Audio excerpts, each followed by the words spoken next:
This episode of Techno Buffalo is brought to you by Audible. What's up, everyone? Welcome back to the episode of Ask the Buffalo. I am your host, John Rettinger, and this is the show where you can just ask me any question that's on your mind.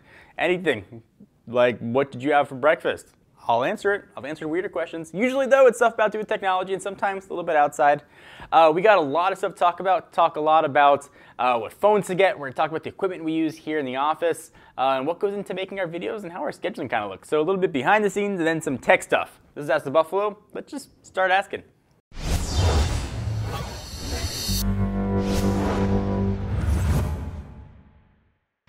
First question comes from Josh. Hey John, on average, how many videos do you record a day? Do you record all the Revision 3 shows in one day? The answer is no. That would probably kill me. We record 4 shows for Revision 3. Those are the shows that usually have an ad read in them. So our video editor, Ron Prita, is in the office Monday through Wednesday. So most of our filming is done Monday through Wednesday, and we'll sort of break it up within those days. So you might see same shirts on a couple of videos on different days, and that is the reasoning behind it. Though I should probably just bring different clothes and change. So hopefully that helped answer the question. Next question comes from Twitter, at Bowsy456 asks, at John4Lakers, at TechnoBuffalo, hashtag AskTheBee, what editing software and recording equipment do you use to make Techno Buffalo videos? Well, that is a good question. So our primary camera that we used to film with is a Canon C100. We've got a ton of lenses to go with that as well. And for a secondary camera, we do 2 angles. We have a 60D Canon as well to shoot that. Audio-wise, we've got, I'll pull it right off my side here, some Audio-Technica packs. We've got 2 of these if you want to do interviews. And these could be wireless, but we've got them wired right into XLR to the C100. We used to use a separate mic and then would sort of record the audio and video separate and sync them up. But once we got the C100, going XLR right in made life a lot easier. When we do sort of a lot of questions and tech stuff, we do have a teleprompter that I sometimes use for reference. That one just has sort of an iPad that slides in. It's got a mirror that comes up on it. It's pretty standard. Manfrotto tripod and some Audio-Technica headphones that Ron uses to monitor or Ralph uses to monitor. And that's really it. I want to go 4K, but we're so invested in Canon lenses and I can't see any justification for buying a C500 for $1 bajillion. So we'll be looking at maybe going something like the Blackmagic with the Canon mount on it. You know, maybe looking, even if we go away from Canon, at the GH4. There's a lot of 4K options out there, but I don't want to sort of just jump in to a camera. I really want to get something I know we're just going to use. We don't typically review cameras all that much here, so I don't feel like we have to get one just to review. But I want to find something that's going to be perfect for us. I heard rumors that Canon was going to do a C200 at NAB, but that did not turn out to be true, and that made me sad. So that was a long-winded answer to your question. Hopefully that helped.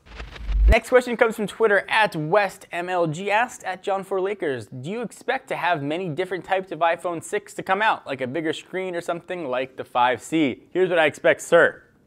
I expect there to be no more C branding. So if you want to get a C plastic phone, you should probably get it now or wait till the iPhone 6 comes out and probably they'll be super discounted.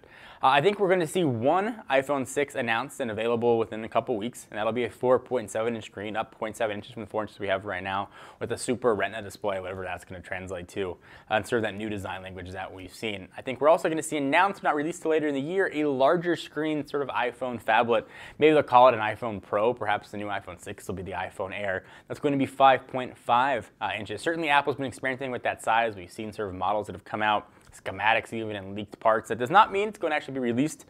We saw different size iPads that come out long before the iPad mini ever came out, so Apple tests things years and years in advance. So perhaps it's for, an iPhone 6S that might be 5.5 inches, but if I were to bet, say we're going to see 2 iPhone 6s, but 1 available right away. Hopefully that helped answer your question. Let me stop the questions for 1 minute, and let me thank our friends and overall good peeps at Audible. Listen, you spend a lot of time in your car. You should probably go to the gym more often, put on a few pounds. You should put down that donut. It's a great way to listen to books, to catch up on all the stuff you want to read. Most importantly, to sound smart when you go to parties. Be like, oh, did you read the new book by Kofi Annan? Yes, I did, of course. Then you can sound super smart, and the best way to do that is take advantage of your free time. Go to audiblepodcast.com/techno and get a free audiobook download of your choice when you sign up. We've got over 100,000 options. You can catch up on what Boutros Ghali's been up to, anything else that might make you sound pseudo-intellectual.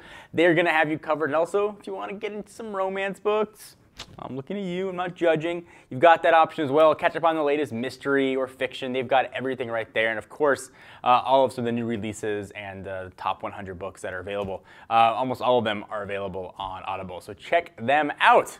Now back to the question. Next question comes from Parth Badwar, who asked, hey John, what do you expect for Google I.O. this year? It's going to be a very, very busy Google I.O., and of course we will be there. I think we're going to see mention of Google Silver devices, which is going to be the death of the Nexus devices, which I'm not super happy about. Maybe we'll see one last round of Nexus devices. I think we're going to see a mention of Android 5.0, something with an L, maybe licorice or Lappert's ice cream, which is delicious. I think we'll see Google Glass consumer release info come out, so what it's actually going to cost and what it's going to look like when it actually goes on our faces. Maybe the last round of new Nexus devices, maybe the new Nexus 10, maybe a Nexus 6, and certainly just a bajillion APIs. Probably a lot of talk about Chrome and a lot of the unsexy stuff that makes Google's services just work really, really well. Would all be my guesses for what we're going to see at Google I.O. Thank you guys for watching. Hope you enjoyed. If you want to ask a question, Ask the Buffalo. Every Tuesday we put up questions. Go to that article and leave your comments down below. Otherwise, send them to me any time of day. At Twitter, use @JohnForLakers or TechnoBuffalo. Just use #AskTheBee, and we'll answer your question. Usually we pick 3 to 5 questions each week to answer. Hope you guys enjoyed. I am John Rettinger, and I will see you, or at least talk to you, in the next video.